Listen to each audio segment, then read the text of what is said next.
Eto nga't kakulangan ng supply ng kuryente dahilan ng mga rotational brownouts. Ida tayo mga balitang yan, RH12, Milky Riganan. Manang Milky! Nakayateya ang kakulangan ng power supply at dahilan ng nararanasang rotational brownout sa maraming lugar sa bansa. Ayon kay Representative Arthur Yap ng Murang Kuryente Party List, kung mayroon ng sapat na supply, hindi sana nangyari ang mga rotational brownout.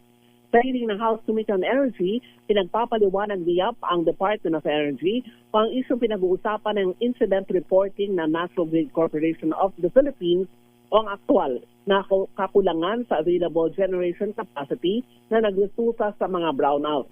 Sabi ni Yap, ang tunay na issue ay ang supply and demand at hindi ang late report ng NGCP. Sa panig naman ng NGCP, nakasunod umano sila sa lahat ng applicable reporting requirements matapos aprubahan at maapektuhan naman ang transmission noong May 13 kaya nagsumiti ito ng advisories at notification sa mga kaukulang ahensya.